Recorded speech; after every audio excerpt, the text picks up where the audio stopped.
Hey everyone, welcome back to the Nature's Calls podcast. As always, I am your host, Nature Erdman, here to talk about all things Chargers football. And today we're going to do a quick update on my NFL power rankings based off of the tiers that I made last week. Um, had a little bit of time getting this episode out, so you're probably catching this as week 3 is starting. But if you hadn't already seen my post of my tiers from a few days back, I'm sticking with the same post, so I'm not going to include anything from the Thursday night game in these rankings. Now, a couple of changes, nothing too crazy, but I do want to go into a little bit more detail on some of the teams that are in here. I did have to make a new tier, um, just because it didn't feel right ranking some of them the way that I did. So we'll get into that and kind of break this down tier by tier. So without further ado, let's get into it. So first tier is the same as it was before. It is what is the plan? Now we had a little bit of lateral movement. You'll see those yellow arrows on the screen. Those are going to be teams that are sliding down within their respective tier. Didn't change tiers though. Um, I'm not going to spend too much time on those because those are going to fluctuate a lot throughout the year.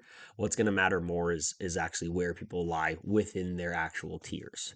So, or which tier they fall into.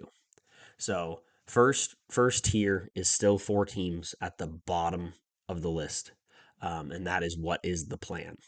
And kicking it off, I'm going to put the Carolina Panthers down there. Yes, they may have played a little bit better on Sunday. They got it going in the second half in garbage time. They gave them a little bit of a run for their money, but at the end of the day, this is a team where I just have no clue what their plan is. They've invested in offense. They got Leggett, which doesn't appear to be working. Um, they obviously got Tedero McMillan, who's an absolute stud. Chuba Hubbard is performing better than I would have expected as a workhorse running back. He's actually been pretty dang solid out there, but the quarterback situation is so damning for them, and they invested so much. Now they've gotten through to where they're starting to get all their draft picks back again, but I don't see a future. I don't see that they have a long term plan long enough for Canales to keep his job.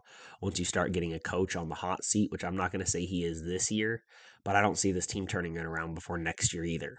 So you start looking at the head coach and what decisions they're going to make. The GM is probably going to start getting into question with the trade and the situation that everything went down there. Like I don't see a long term future when I look at the Carolina Panthers and like, okay, if I was a GM, this is what I would do to fix it. I look at the Carolina Panthers and I'm like, I don't know what I would do to fix it. So for that purpose, they're at the bottom of my list. Now, Miami's next up, second to the last. And after the Thursday night game, I could probably slide them up a little bit in this tier, but I still don't know what the plan is. Like the Tyreek Hill drama is so bad. They're playing kind of like the Saints did for the last few years. Like they're not leaning into a rebuild and they're kind of trying to lean into contention, but they know that there's no way that they can contend. They've got so many massive contracts. Like what's the plan? Tua can't be the plan at this point. Like, is that version of Tua still in there that was almost leading the league in passing yards or leading the league in passing yards? I don't think so. Um, he seems slightly like a different person on the podium, and I don't know if that's just because he's gotten tired of the media and he's got a little bit more swagger about him, or if he's just going a little bit off his rocker with some of the stuff that he says. But just that he's very bold and out there. I'm not gonna throw it 70 yards to Tyreek Hill. Why would you even try? I'm not Josh Allen. Like he can do twice the things that I can do on a football field. Like that's very strange for a starting quarterback to say. Um, don't get me wrong. I appreciate the candor, but it feels like an absolute shit show down there in Miami. Um, I don't think McDaniel's going to stick around. I don't think the GM's going to stick around. I just I don't know how long they're going to make it into the year. I think Mike McDaniel is still a genius offensive play caller. I think almost everybody knows that. But with how disheveled this team is, it's hard for me to expect them to stick around with this experiment for a whole lot longer. New Orleans and Cleveland round out that bottom tier. Nothing's really changed for them. Cleveland, I think, is truly a solid team that's a quarterback away. Like they have young weapons that they obviously needed some improvement. The running back situation, we're going to find out a little bit more this week against Green Bay to see how that combination of Judkins and Sampson is. I mean, they've both been solid in their first 2 weeks so far. Judkins got limited action, but looked fantastic in week 2. So in week 3, which I'm assuming will be his first game with a full week workload, but against a much tougher opponent, it'll be interesting to see how that works out. Their defense still has so many studs on that side of the ball. Like, I really think that they could get a quarterback, but they're in the what is the plan tier because they ever get a quarterback? Are they going to try and get a proven veteran? Are they going to sign or have one of these young guys play at some point in the year? Like, what is the plan at quarterback? Because it's been a question for like 50 years. So at what point do you put in Dylan Gabriel if you keep losing these games? How much are you trying to contend? Are you going to put in Shedeur Sanders and all of the media swarm that goes with that? Um, I'm very curious to see how they play it. And then the Saints, they've actually been playing a little bit better football, but again, that team has been disheveled for years. I'm glad to see that they may have figured out the quarterback position. I always thought the Rattler was the better play for them than Shuck. I think it's complicating things even more that he is playing well because now it's like who did we just waste a first round pick? But it's the way that their office has moved and trading away all these picks for players that are possible role players. Like you are in the dumpsters of the NFL. Burn it to the ground. You should be collecting picks to get dart throws at a dartboard, not getting role players with your picks and being content with being a team full of role players. Like it just doesn't make sense. So that rounds out my what is the plan tier. Same 4 teams as last time. Now, into the whole team is limited tier. Um, we've got the Raiders, the Jets, and the Jaguars here. The Jets are a new team to jump down into this spot. They've fallen from the definitely limited by their quarterback category with the injury to Justin Fields, and Justin Fields playing not his best football in week 2. Now you'll see that the Niners and the Giants are no longer in this tier. We'll get to that here in a minute, but whole team is limited. Let's kick it off with the Raiders at the bottom here. I really feel like they put up a solid fight. Like a couple tweaks, couple things are different against the Chargers, and that game's closer than it could have been. I also think the Chargers didn't play their best football, but just looking at their team, they don't have the strength on the roster. Like Geno is Geno. He's going to facilitate an offense. Their tight ends are fantastic. Their receivers can do some nice things. Ashton Jeanty behind that offensive line is really having a hard time, even though he looks fantastic out there, but he's getting hit behind the line of scrimmage on every single play. Their defense just doesn't have enough. They've got some star players around there. They've got some. I mean, if they would have had Wilkins and Wilkins still playing at an elite level, I think that would probably help their interior defense and their defense as a whole. Their corners are struggling out there. Um, I just don't think that there's enough to overcome the roster that they have. But this is a team where, yeah, the whole team is limited, but it is something I can see them turn around in the next couple of years. But God, I hope they don't because I hate the Raiders. The Jets, same thing. That defensive line is still very solid. The defense overall is not as good as it was a few years back. They've lost some people in free agency. Um, the coaching transitions, everything else, and maybe just the decline of some players. But the Jets have definitely softened up a little bit. Justin Fields has to play like a complete X threat. Like you can't stop him by his feet. Like he has to play almost Lamar Jackson-y, like that much of a threat to run with his legs for them to kind of break down the offense because there's just not enough firepower on offense for it to do it all on its own. Like you're not going to have Justin Fields sit there back and be a pocket passer like and tear apart a defense. It's just not going to happen. The offensive weapons aren't even going to get open enough for that to happen. The running game looks improved. I think the offensive play calling is going to get better as the year goes on. I think they're going to figure out how to work within their own system and scheme a little bit like we saw with the first game. But that Pittsburgh versus Jets game that kicked off the season definitely feels like a little bit more of a flash in the pan now. Either way, I can't see them limited by just a singular piece. I'm not going to blame Justin Fields for it or anything like that. That's why they're not in the limited by their quarterback section. That's why they're in the whole team is limited. And the Jaguars I also see as a whole team is limited. They have a higher ceiling in all of their position groups than the Jets or the Raiders. Trevor Lawrence can still ball out at times. Their offensive weapons are significantly better. Travis Hunter is exactly what I thought he was going to be in the NFL at this point in his career. A solid weapon on offense and a solid defensive piece, and not a top 5 worthy pick at either of those positions. But I mean, we'll see. He can grow, he can develop. I still think he's a good complement to Brian Thomas Jr. Brian Thomas Jr. has been visibly frustrated. Second game, he had some issues in that last game that were definitely self-inflicted. So I don't know what's going on with him. The vibes just feel weird. The vibes feel weird over there. The trading Tank Bigsby after 1 week was interesting. Why wouldn't you have just done that at the end of the offseason? Um, if Tootin can be his Bucky Irving, Cohen's Bucky Irving this year, and the ETN Tootin combo can be solid, they might get a little bit something cooking on offense. If Brian Thomas Jr. remembers how to catch footballs and stops arguing with Trevor Lawrence, they might get something going there. Brenton Strange is a legitimate weapon. Like, they have the pieces to emulate, or honestly, emulate or surpass what he was able to do, what Cohen was able to do in Tampa, but it's not clicking, and I want to know why. And I don't know if that's something we're going to figure out before week 8, which means that this Jags team could stay pretty limited. Now, the next tier, and this is the new tier that I needed to add, is the I see the vision, but they're not there yet tier, because I didn't want to put them in limited by their quarterback. I didn't want to put them in whole teams limited because I'm seeing the sparks. I'm seeing what they're trying to do here. And that's the Tennessee Titans, which, I mean, their rookie quarterback, a lot of rookie wide receivers, some young studs in there, plus Calvin Ridley. The running game with Tony Pollard, they're definitely using him like a workhorse. I don't know how much of a long-term solution that is. They're rebuilding that defense. Like, I see what they're trying to do and where they're going with it. They're just obviously not a contender yet. Like, they're in that lower side of the NFL for a reason. Like, I would probably overall rank the Jags above the Titans this year in strength of roster, but that's not how this list is constructed. I also put the Giants in there. And that's because if Jackson Dart hits, this team's got a lot going. That defensive line is fantastic. There's some secondary questions for sure. The offensive weapons are fantastic. Wan'Dale has been looking great out there, looking like an excellent, significantly more efficient short and intermediate route receiver this year. Malik Neighbors is obviously a stud. They've got some decent depth there.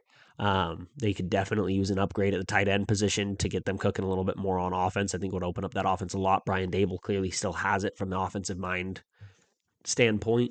It just comes down to if Jackson Dart hits, and if Jackson Dart hits, you could have a fun competition in that division again next year with the Giants. Definitely limited by their quarterback, has been cut down to only 2 teams. One of the thicker portions of this graph last time, now cut down to only 2 teams, which is going to be the Seahawks and the Bears. Bears slid down a little bit more. When you look at that roster, what else could be limiting them? The offensive line has been okay. Not great, but okay. The defense is having some issues. Jalen Johnson being hurt is really going to hurt them. But offensively, with Ben Johnson and everything else, like, I expect more. I do. Caleb Williams can figure it out, but right now it doesn't look like he's going to. And the Seattle Seahawks. Now, they played significantly better last week, got the win, but I mean, overall, I don't see it with Sam Darnold, and I think that they're limited by their quarterback. I think the rest of their team has some issues, like their offensive line still has some issues. I think their pass catching group is solid. I think it plays well to what that offense wants to do and what Sam Darnold plays to Sam Darnold's strengths. But it just feels like, again, I've said it before, the Geno Smith experiment all over again. You got a reclamation project from another team who's going to play well, but not good enough to put you in Super Bowl conversations. So, love those running backs, though. Kenneth Walker and Zach Charbonnet are studs. Now, on to the limited by not their quarterback category. And this is fun because I had to add your quarterback / McCaffrey, because the Niners are limited everywhere besides Christian McCaffrey. With the injuries that they've had is playing a huge part in this. Do not forget that. Like, if they were completely healthy, they're in the probably limited by their quarterback category. But right now they are limited by pretty much everything besides Christian McCaffrey. Ricky Pearsall is a stud, but he's not a number 1 alpha wide receiver, only guy on the field, going to catch a million balls and put you in a chance to win situation. And with everybody injured or out, that is what he has to play like right now. quarterback situation is Mac Jones is going to fill in just fine. He's a good enough processor that I think he'll be just fine playing in this role. Taking over for Brock Purdy, I don't think they'll miss too much of a beat there, but it just comes down to how much can you do. Like you take Christian McCaffrey out of this rotation, out of this team, the way that they are right now today, and I don't see him winning a game in the NFL. Like there's just not enough there. But Kyle Shanahan's a great enough mind. Mac Jones is a good enough processor, and Christian McCaffrey is such a one-man wrecking crew that they'll be okay. Fred Warner stays healthy on that defense to captain that defense, and they'll be okay too. But I don't see him being anything better than okay. Limited by not their quarterback also is the Bengals. I still have them in this category predominantly because of the defensive woes. Even though they haven't played horribly so far this year, I just never saw them being able to be in that contender category based off of roster construction in the first place. But I don't really think that they're going to miss too big of a difference with Jake Browning. Like you get behind, you're not going to have so much perfection. Like everybody else has to be a little bit better. Joe Burrow covered up a little bit more of those mistakes. Zach Taylor covers up a lot of mistakes as well. And so I think that they slid down a little bit depending on how they perform over the next 2 weeks. They could fall tiers very quickly. But we're going to see Jake Browning getting an honest run at this because anytime he's stepped in there before, they haven't missed too big of a beat on offense. So we'll see kind of how that all plays out. I don't see a path for them in this AFC unless some of the other teams really start to continue to slide for them to be in playoff contention. So I see them kind of falling in that direction. And then the Patriots and the Cowboys are still in here. Cowboys are at the top of the list because I think they're playing such great offensive football, but that defense is just going to limit you dramatically. Like they're the Bengals for sure. Like they're going to be high powered on offense. Javonte Williams looks like he's been reborn. But that defense is just going to make every game a shootout, and you're going to win some and you're going to lose some. Great for fantasy, not great for actual football. So it'll be an interesting season for the Cowboys because I could see them ending up with 6 wins. I could see them ending up with 10 wins. But either way, it won't matter when you get to the playoffs. Not with the way that this team's constructed. Patriots as well. Defense is just not as improved as I thought it was going to be going into this season.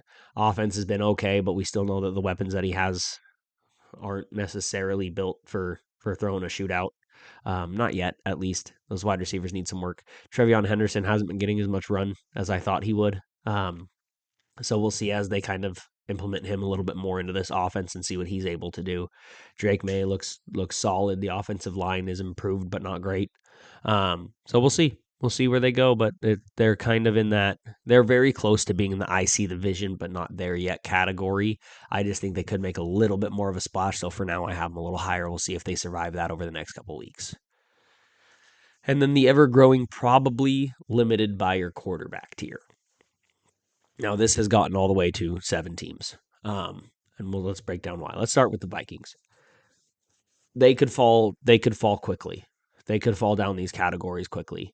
But I think JJ McCarthy is going to figure it out better than he has looked in 7 out of 8 quarters of football so far. But now he's hurt, so Carson Wentz is going to be starting. We're going to see what that offense looks like with Carson Wentz, which again, any veteran I think in this Minnesota offense can play pretty well because Kevin O'Connell's such a stud. And the weapons that they have are fantastic, and you're going to have Jordan Addison coming back real soon. So I think you'll probably see that balance out a little bit. There's just too much talent on this team for them to struggle this mightily. But they could find themselves indefinitely limited by their quarterback here before too long. Steelers have slid down a little bit within the same tier as well. Aaron Rodgers is just clearly not going to be every week greatness anymore, and that's understandable. The defense needs to play better. The offensive side of the football is kind of shaky, whether it's the play calling side, the weapon side, Aaron Rodgers' side, all of it. It was always going to be shaky. The question is, can it be improved versus where it's been over the last couple of years, and can the defense continue to maintain that level? Now, the offense seems to be a little bit better, and the defense seems to be a little bit worse. So we'll see as the season goes on how much that shakes out. But I don't know how much of a changed team they are versus who they've been over the last 3-4 years. The Indianapolis Colts have jumped into this category. Now, I feel a little bit bad about it because definitely limited by our quarterback was not something I was planning on having teams move out of. But the Indianapolis Colts have done it. Daniel Dimes is out there slinging it. Indiana Jones, not Danny Dimes anymore. Um, I also remember what the Saints looked like at the beginning of last year, and how well that offense looked for two weeks. So I'm not going to get too ahead of myself. Jonathan Taylor is just such a stud. That offensive line is so great. And then he's playing clean, crisp football. Like, I still don't think their offensive playmakers are that fantastic, but Daniel Jones is out there making it happen. And I think they're going to be a scrappy team no matter what. But I will be amazed if Danny keeps playing the way that he has. I expect some mild regression, but I expect them to still be a fun team that ends up kind of pushing for playoffs at the end of the year. Depending on how much Houston kind of crumbles here, they might push for the division. Who knows? But it'll be interesting to see how they go.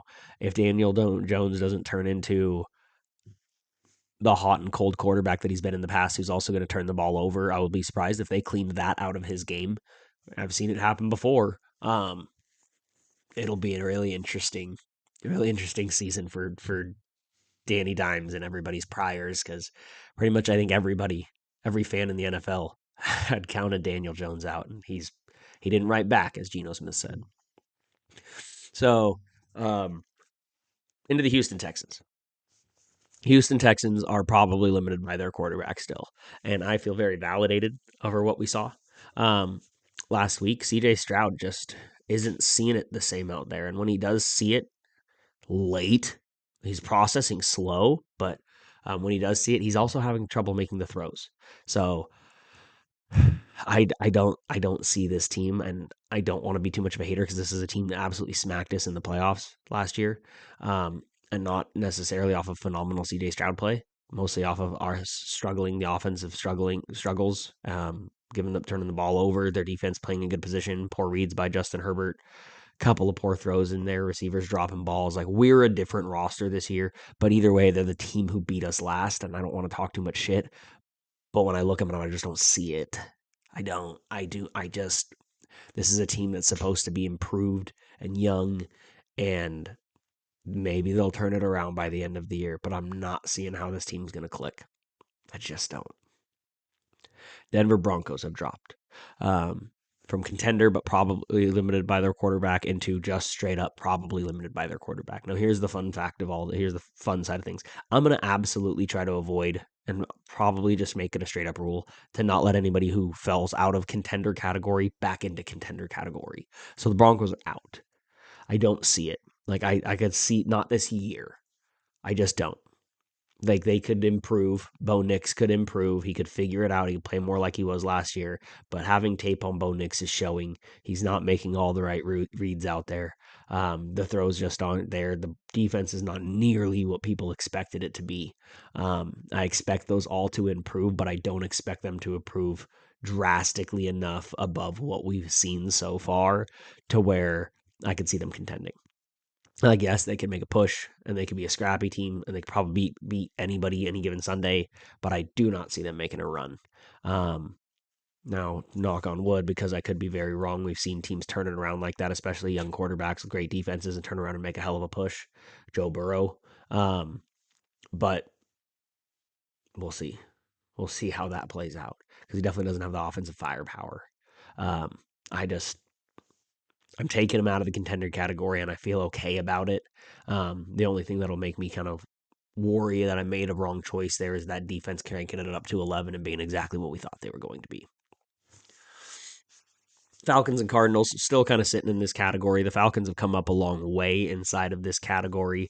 I just think that they're legit. I like the way that they built their roster. Again, I can't see them contending quite yet, but I see them knocking on the door for contention if Michael Penix continues to play well. I thought that he played okay, because they got the win. I think he got a little bit overblown, but I think he played okay at best. But if that's going to be his floor, that's very good, with some banged up wide receivers, and Bijan makes this offense go. So as long as they can continue to kind of click on all cylinders, I really like their young defensive draft picks. They definitely went all in trading up to get those two edges. So if it works out, it works out, and nobody ever remembers the trade. So right now it's working out. We'll see how it kind of plays out as that roster continues to grow. But they could be a fun, scrappy team at the end of this year and a legitimate threat starting next year. Arizona Cardinals. I just don't know. I don't know why they're not good. I just don't. I'm not going to spend too much time on them. They seem so good. Their roster seems so good. I don't know why they're not good. It's weird. Contender, but probably limited by their quarterback. Washington has fallen, but I think that they are still enough that they can turn around. They're kind of right there at the Broncos. I flip a coin between those two. I just think that there's a higher chance based off of just the mental makeup of everything else.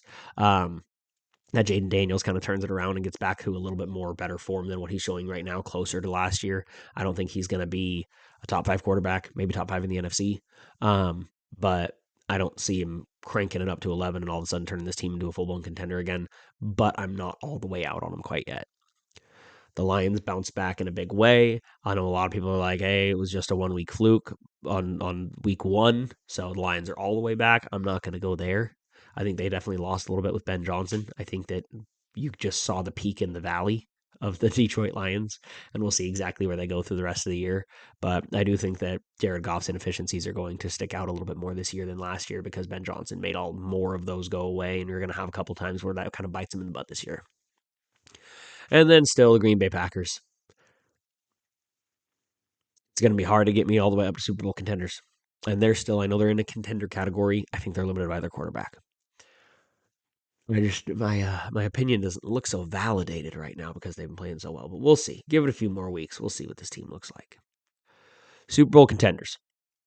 Now you're up to 5 teams in this category. So as you can tell, the Eagles have fallen into this category and the Rams have jumped into this category. The Rams I had contender, but probably limited by their quarterback, I think. But it doesn't look like they're limited by their quarterback. Matt Stafford looks healthy. That was always a question of his health. They have so many young studs on defense. Obviously, Puka and that offense make this go. Sean McVay's a genius. Kyron Williams is playing well enough. Blake Corum is starting to get some run here. I think that this team is a legitimate contender, and that's just plain and simple what it is. The Kansas City Chiefs have slid down a little bit after their loss to the Eagles 0-2 start. We'll see what it does for their mental makeup. I think they're a mentally very strong team, so I don't think it's going to make too big of a difference there. I think we all kind of expected them to lose to the Eagles at the start of the year, but after losing to the Chargers, now instead of it just being like, okay, they lost to the Eagles again, it's like, 0-2 start. What's going to make up more difference to me is how they react after this Giants game this week. So you look through week 5, and they've got 2 more legitimate competitors, especially including the Baltimore Ravens before Rashee Rice gets back. How much can they stop the slide? Because this team has a legitimate chance to start out 1-4. Be surprising, but legitimate chance. Tampa Bay Buccaneers. They do all the right things. But we've seen it enough in the past where teams are always just having these shootouts, winning 1-score games in the final seconds. How that all plays out, how that works out long term, is usually they get to the playoffs and everything crumbles. So I have a hard time with them, but right now they're doing everything right, and I really like the way that Baker Mayfield's playing football. So I'm going to keep him in here for now, but I am starting to have a little bit of questions. But it's going to take me a little bit because I don't think they're limited by their quarterback. So they would have to make a pretty far plummet down here to see where they would actually go. It'll just be interesting to see how that funnels through over the next few weeks because, like I said, they're playing with fire right now, but they look great while they do it. So we'll see. Chargers still in here as Super Bowl contenders. I don't love the difference that we saw between week 1 and week 2 on the offensive play calling side of things. I thought there was definitely a little bit more mistakes from an offensive play calling side. I felt like it was a little bit more wishy-washy in some of our decisions to not go for it on 4th down, go for it on 4th down. Some of the 3rd down play calling, what we did on the goal line, some of the concepts that we ran, not totally hating on it, but just not as clear and concise of a vision that I saw in week 1. So that gives me a little bit of worry. Defense let up some plays that I would prefer them not to, but I still think they're going to end. I mean, that defense is fantastic, but without Khalil Mack, it'll be interesting to see what we can do on the edge rusher side of things. The running game really needs to get going. So, I mean, I have my questions, but I have nothing that's caused me to push them down this list. Philadelphia Eagles. God, the offense, the whole offense. The defense isn't as good. I think the defense can turn it up to 11 if they need to. I think if we saw the playoffs like this, they'd be playing a different brand of defense. The Cowboys game obviously was ugly, but then they looked good against the Chiefs. But did both teams just look bad? The Chiefs versus the Eagles? Like that was a two contenders, and both teams looked terrible. Terrible. Neither of them looked like Super Bowl contenders. But Saquon Barkley and the tush push and that offensive line and the weapons that they have, like you start cooking. Like it's a play calling thing for me. Like why are they not moving the ball? Are they literally just doing the bare minimum that they have to do to win games? So like yeah, we can start throwing the football a little bit more and get a little bit more going and throw it really to Saquon in the backfield week 1 versus the Cowboys to just do enough to win. And then the Chiefs do the same thing, just do enough to win. Like that's not a good brand of football to play. You're going to end up losing to great quarterbacks in the fourth quarter. So can they get that offense going to where they're actually even throwing the football? Because it's not even like they're trying; they're just not even throwing the football. It's a very confusing. It's a very confusing team right now, but obviously with the amount of talent that they have on the roster, they can't go anywhere. They're not going below Super Bowl contenders, but I can't have them in juggernauts anymore because it just why are they playing this brand of football? I don't get it. I don't get it. And they're getting overly reliant on that tush push. Like like it's nobody can stop it, so we're just going to do it every single time, like 3rd and 2, 3rd and 3, instead of us trying to get a play and go for it. And then if we don't make it, we'll try the tush push from there. No, that's freaking the tush push. If we get it within 4 yards in 2 downs and we have 2 downs to go, we're just going to tush push it because we know we can get those yards. And it's ugly football. It's the definition of ugly football. And then last but not least, the juggernauts, the Ravens and the Bills. Like this Ravens team, I don't think we've seen what the best that they can be yet.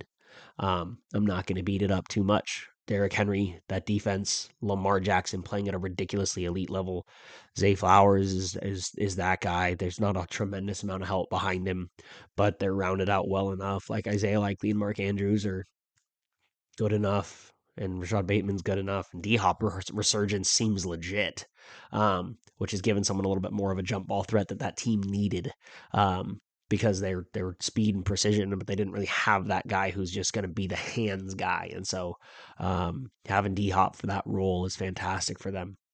They didn't get they got better and they didn't get worse in like any category across the board, and certain position groups they got better. So they're gonna be a force.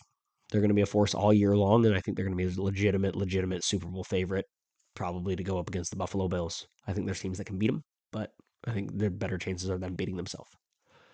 And then the Buffalo Bills.